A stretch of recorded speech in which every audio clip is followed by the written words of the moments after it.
socials too? Yes. Okay. Live on my socials and on Patricia Castillo's socials. This is Bill Gross and Patricia Castillo. Wednesday afternoon home buyer seminar. How you doing, Patricia? I'm doing wonderful. How are you doing, Bill? Leveraging technology here.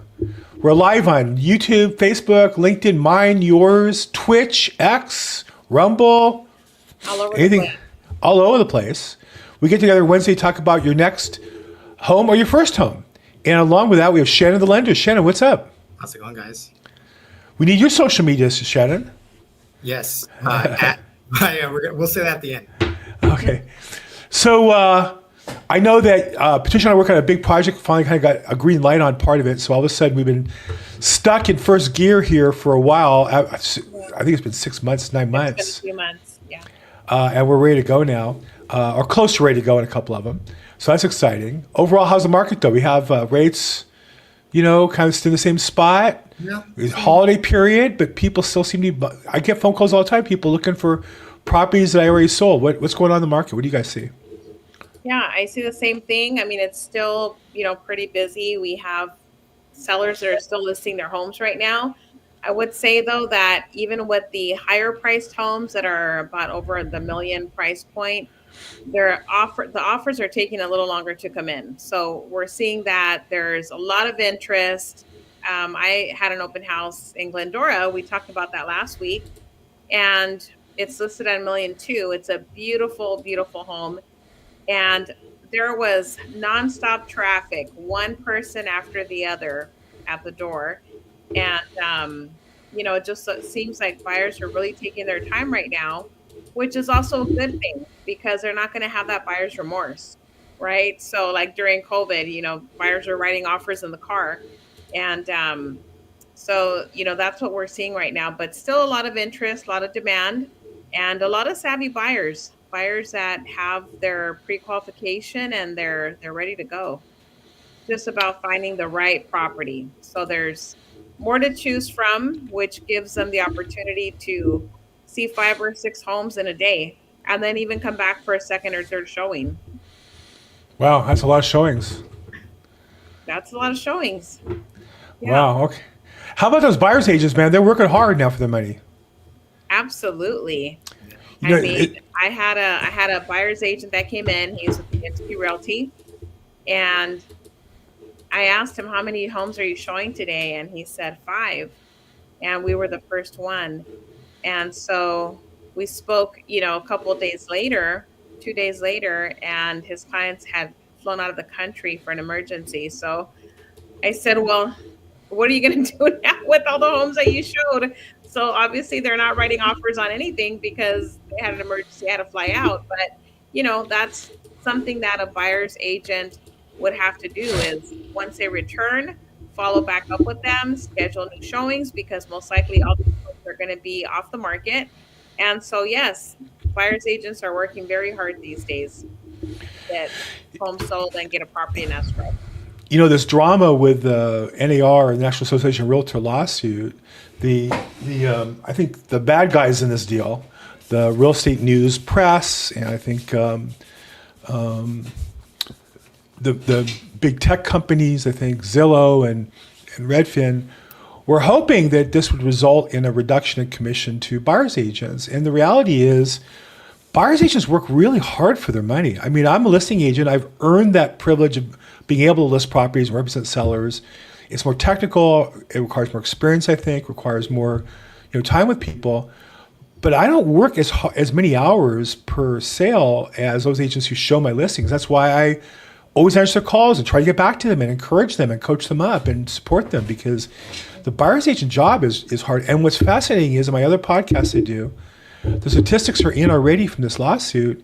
Commissions have not dropped at all because people work too hard. They rather just not do the work than work for free. And so I think for those buyers watching, I know it sounds very sexy and very millennial to say, well, I can just go online and do it myself. You probably can't. As a listing agent, I'm not going to work with you. As a listing agent, I'm not going to take you seriously. I'm not going to do the work for you for free. I'm busy. I work really hard for my clients. And so find a buyer's agent, and Patricia's one, and if not Patricia, find another one, but find somebody that you want to work with and you appreciate, because they're hustling out there. They're working hard to get deals into escrow and to get them closed. They don't get paid unless until it closes. The case you just gave us, the guy showed 5 properties. He got paid probably zero for all that work. Yeah. Yeah. I mean, 0.0. the clients return from their trip and they see more homes and hopefully at that time make offers and then get one into escrow. But it could be Maybe. months before an agent gets paid on a on the closing.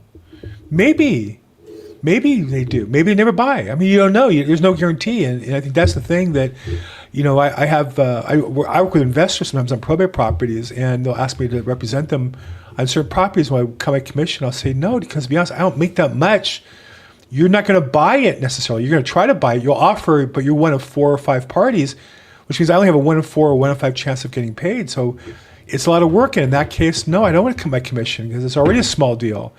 And so I think that, we should be focused not so much what the other guy makes, but focus on what value they create for us. And if you're a buyer, ask your agent, what are you doing for me to help me get my house? And if they can't answer the question, find somebody who can. But if the answer sounds like, I work with great lenders, we have a great game plan, I have a track record, I'm going to hustle for you, that's what you want on your team. Yeah, absolutely. Yeah. And also when problems come up, you need to have a skilled agent that can handle those problems and come up with solutions. Do you know anybody? Right here. There you go. Yeah, I think you have to believe that. I think that's the other part is real estate agents, we have to believe that we're able to solve people's problems. And that's what we get paid for. I think too often we're coached to pretend as though there's some magic to this business. But the truth is, I solve people's problems and I focus on a certain area of problems every day and I work on them. But I solve people's problems. If you don't need my problem solved, I can't help you. I had a guy call me today, a longtime past client. He had a condo, he owns a condo in the Wilshire Corridor, which is a really nice area, probably leases for like $15,000, $20,000 a month. So it's a fair commission if you get those. And he was asking me some questions. And I said, to be honest, you need an expert who knows. In this case, it was in Beverly Hills. So I said Wilshire, but not Wilshire. It's the Beverly Hills corridor. And I said, you need somebody who really knows the rent rules in Beverly Hills. He was asking, what's the amount you can increase the rent and, what are the comps and such like that. I just said, to be honest, of course I can give you an answer, but I don't really know. There are people who specialize in that area. And let me give you a couple of names of people I know that really do a good job. That's all they do. Those people don't list probate property. They call me and say, I don't know what the heck I'm doing. Bill, can you help me out? And we work referral. So I think it's really important to find somebody who knows what you're looking for and work with them. And you want somebody who's an expert. Absolutely. Speaking of experts, Shannon the lender is an expert lender. Shannon, what's going on in the mortgage business? What changes are going on? What should people be aware of? I mean, honestly, I'm getting a lot of people, qualifying a lot of applications those last 2 weeks. I think people are ready to go. So for sure, if you're looking to buy out there, especially, I'm getting a couple of business owners already asking me, hey, I'm planning to buy next year. I want to get with you as far as how much do I got to make, how much, if I claim X amount or claim X amount, how much would that get me qualified for? So for sure, if you're a business owner out there and you're looking to buy next year or in the next year or two, you can call me, talk to me. What we can do is you can tell me, hey, this is what I want to qualify for. I can tell you, hey, well, if you want to go conventional, this is where you're going to have to, be in terms of taxes. And obviously there's bank statement programs, P&L programs. So especially even if you're not a business owner, if you work just a regular job, for sure, if your New Year's resolution, because we'll probably by the time, we do our next one, it's going to be next year, right? So this is pretty much our wrap up. Mm-hmm. If you're out there, if you're, let's just say if you're, what is it called? Your New Year's resolution. If your New Year's resolution is to buy a home next year, and if you're a business owner, get with a lender right now to know what you need to be in terms when it comes to tax time, or if you're going to go the other route and do bank statement program. And even if you're not a business owner and you work just a regular job, get with a lender and see, hey, do I need to get a raise this year? Or what do I need to do in order to maximize my qualification? And be ready to go for the next year. So that's what I'm getting a lot of. And I suggest a lot of people who are watching this right now, because it is a first-time homebuyer class, right? As a first-time homebuyer, get your ducks in a row now, especially when it comes to tax time for those business owners, because that really is going to matter. Now, if you're watching this live on YouTube, Facebook, or LinkedIn, feel free to put your comments in. We'll respond to them live. If you're watching after hours, put your comments in, and we'll get to them after hours as well. Yeah, but what do you expect for the next year in terms of the real estate market? I know you have a lot of good insights. what would you, I guess, for the final 2024 hurrah, what can people expect in your opinion for 2025? One thing to remember is real estate is very hyper local, and therefore when you read news, like if you're watching on your phone, I try to be very strategic. I review certain news sources that are reliable from my research, and then look at other news sources to say what's the average customer seeing, and there's a difference. And also, what's important to me? What's important to me about real estate is Los Angeles, primarily Los Angeles County. To be honest, I also do business other places, but primarily LA County and the city of Los Angeles and the West Side in particular. And so I think the first thing I would say to people is when you read news, make sure that what the news you're reading relates to your area, because general news about investors buying rental properties, well, that's not true in Los Angeles. That might be true way out in the Inland Empire. It might be true in Victorville or in Lancaster. That's not true in Downey. That's not true in Los Angeles today. The market's different here. Every market's very local. And so I'm just, cautioning, and also think California is really struggling as a state. We have so many people moving out because of the taxes and regulations and a bad business environment. We have great companies moving out.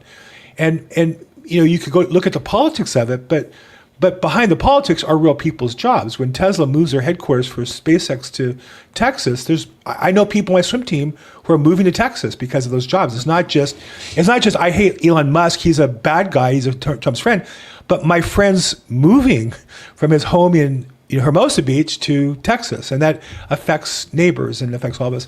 So I think the first thing I would say is make sure you look hyper-local. I think that our market in LA, with so few homes being built, houses can't crash in price and they can't go up much because the economy is not strong to support it. So I think we'll continue kind of where we are. I think good news or bad news, things aren't going to change much here. I do think, nationally, the economy seems to be poised for, there's like some pent-up demand for some positives, but, I'm not, I don't have any real major insight to that. But here in LA, I would say the good news and bad news is housing prices can't drop much because there's only so many houses and we have more people coming here all the time that it can't go down. And so I think that's the main thing, is not to get caught up in the news. And then the interest rates, I do think the worst of the run-up in rates is behind us. I think whether or not going forward they can cut interest rates or cut the deficit remains to be seen. I think that's a good political debate. But what's clear is there's no more appetite to increase the deficit anymore. There's not the runaway spend-a-thon of the last 2 or 3 years that have gone on. So if rates don't go up and they stay the same, I think we're going to have a healthy market. And I think overall it'll be good. That all said, I also would caution everybody, good fundamentals are always good fundamentals. And that means, I think, cut your expenses, make more income, put more away, make sure your money works for you. And real estate has always been the answer to those questions, whether it be live in a house you can afford or rent it out and buy a house and let your net worth go up and watch your taxes. I think all those are just good fundamentals. That's not going to change. And I think that we always look for the fast, easy answer. But at the end of the day, it always gets back to those fundamentals, I think. Yeah, absolutely. I was also reading about kind of the wait and see for the millennials and how they're going to be, because, we had, I think it was like 17% of buyers were younger, right, from this year. So are millennials going to be looking into other avenues to build wealth for themselves other than real estate? Are they going to be looking into other types of investments next year? And so we're kind of looking at that as well, because, I've also seen, had like this past weekend, I had a lot of, let's say, people that are in their like 40s and 50s that are looking to downsize because they bought a 2-story house maybe 5 years ago, and now they're looking at buying a 1-story. So there's also buyers that are going to be sellers. They're going to sell their home because they want to downsize into a 1-story. I think half the people that came into my open house were, some of them were baby boomers that wanted to buy a 1-story home, and they have their home paid off, but they want a 1-story home and a smaller home. They're empty nesters. So those are, I think, a lot of the buyers and sellers that we're going to be seeing as well next year. Yeah. I mean, I think I'm one of those. Eventually, my wife and I have a house. It's nice for us, a little bigger than we need, but also the bedroom's upstairs. And today we both can go upstairs. My wife, unfortunately, had battled cancer. Fortunately, survived, but has some issues related to the surgery as far as harder to walk upstairs and carry things, carrying the laundry upstairs or whatever.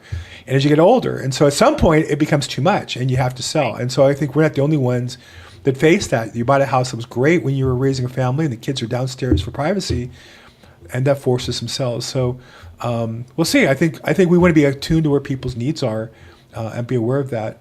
And I think also as a real estate agent, we want to help people who have problems and solve them, not try to force things on people. I often read the news about different amenities of houses. I don't think that's what's really selling things. I think it's more about people have budgets and they have physical needs, families forming, families breaking apart, and the housing is going to go along with that.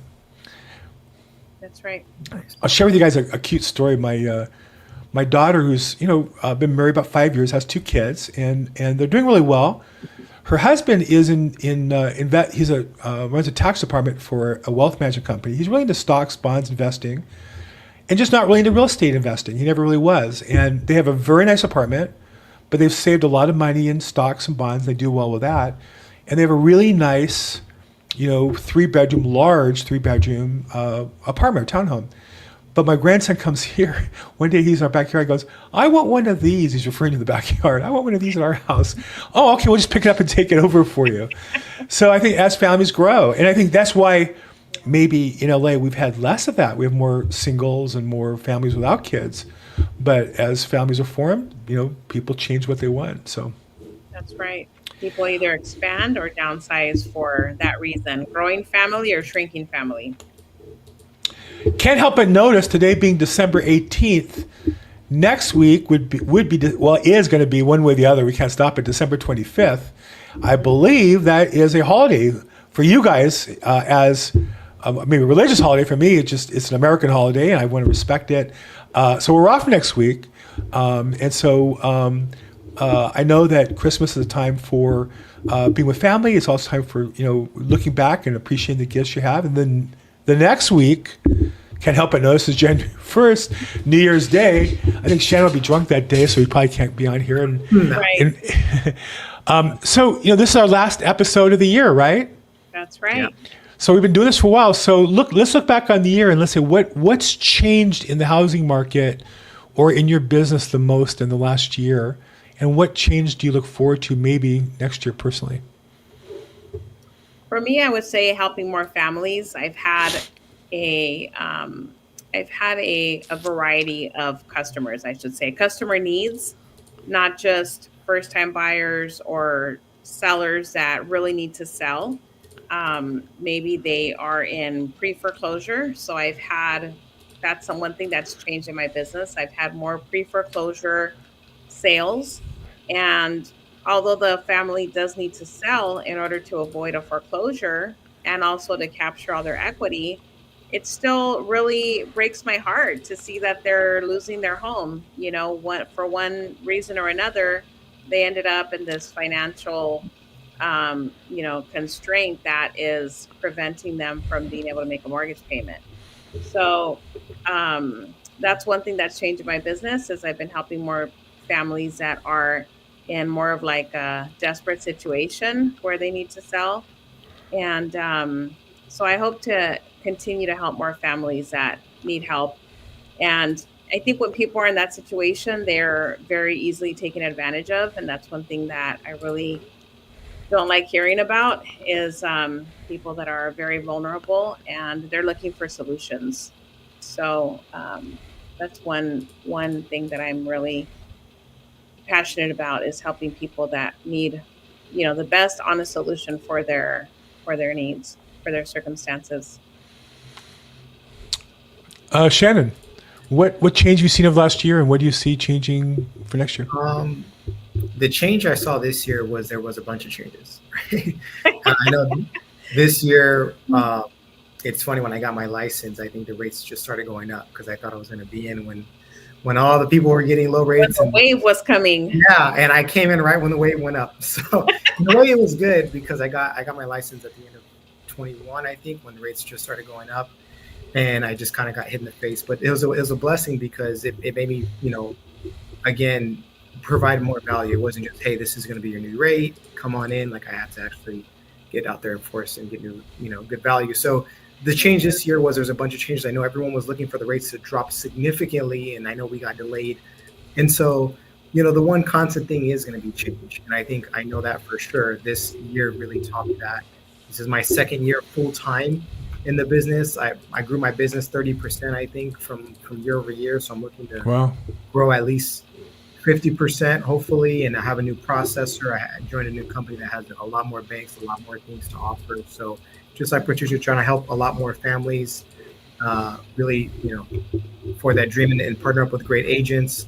I'm realizing that it's not about the volume, it's about the quality of the people you work with. So that's something that I'm changing because I thought, I want to work with everyone, but it's like, what, you have that good few group and you can do a lot of help with just that few. So, and then hopefully for myself, I do some flips. So hopefully those turn out good next year once we get them sold, and then, buying my first as well. Because right now I told my significant other, let me just flip and make some money so we can put a significant amount down. I just want to go in with the minimum.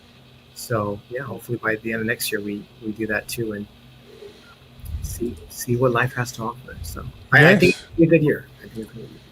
Nice. Yeah. Nice.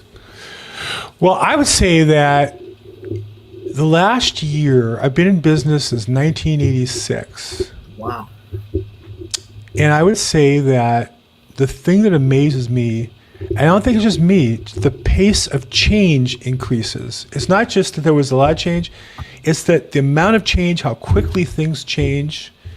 Love him or hate him, a year and a half ago, you might have thought Donald Trump could not win election. He was being indicted. He was being sued. He was this.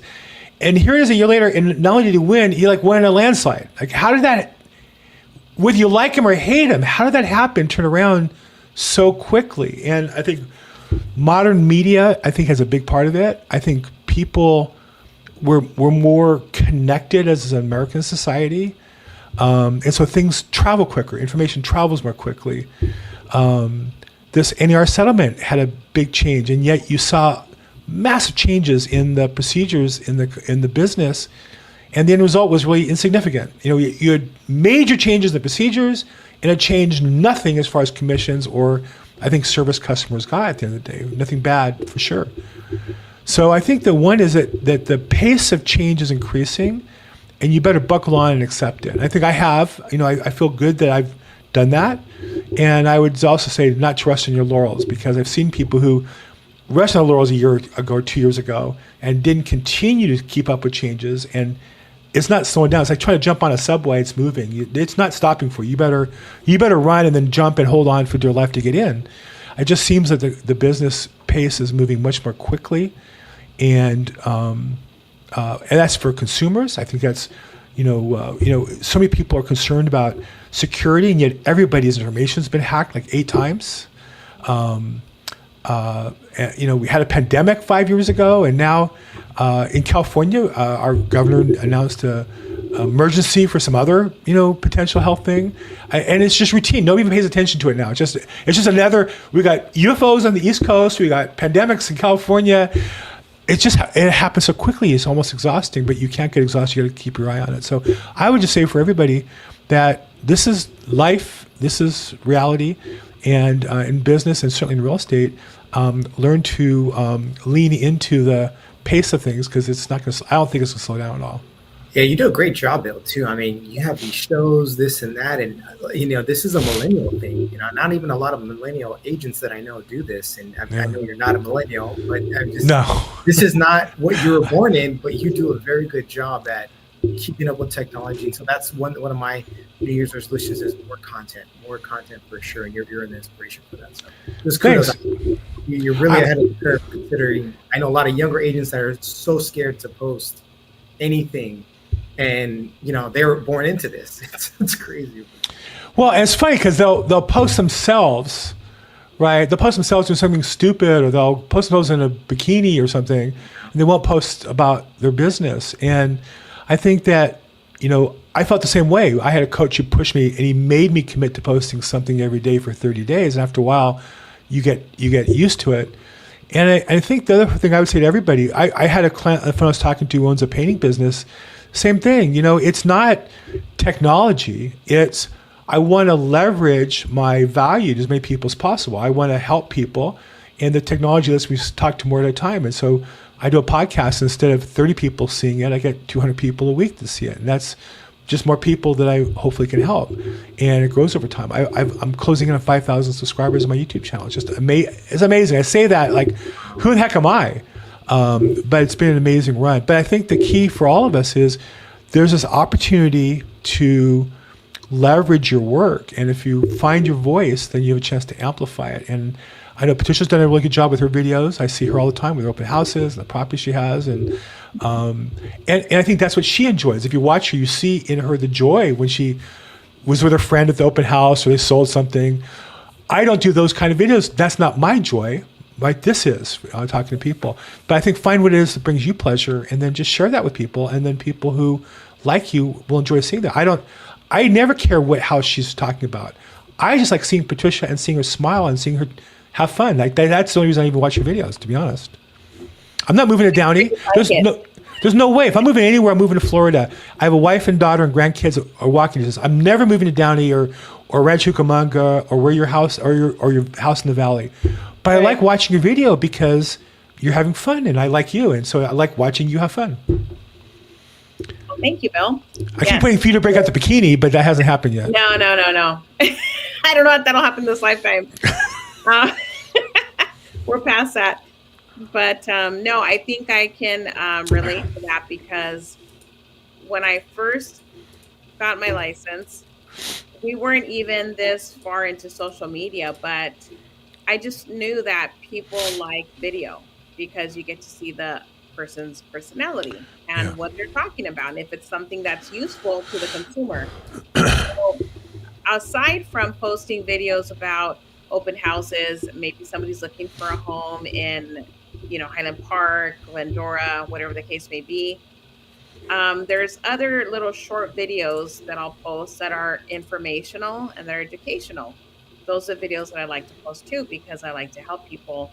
And some of the basic things that I think we do every day as professionals in real estate, but there's a lot of terms and lingo, terminology, processes that people of other industries are not going to really know what it means or what the time frame is and things like that. So my thing is more educational as well.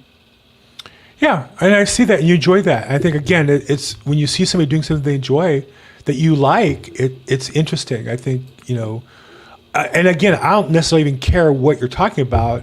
There's a saying, "Who you are speaks so loudly I can hardly hear what you're saying." Like I just we're friends. I like to see you doing well. I like to see you engaged. So, Shannon, I don't go into OnlyFans, so I don't see you as often posting stuff. I know. I need to get off OnlyFans to get on Instagram. Exactly. Okay, well, this is the last episode of the year, the last episode for the month of December. We'll be back not next week, not in 2 weeks, but we'll be back in 3 weeks. But in the meantime, if someone wants to get a hold of you, Patricia, what's the best way to get a hold of you? My cell phone, 323-365-9909. And Shannon, the lender, if someone want to get a hold of you to get pre-approved or questions about rates or whatever, how do they get a hold of you? Yeah, my phone number area code 661-317-8484 or my Instagram FUND with Shannon.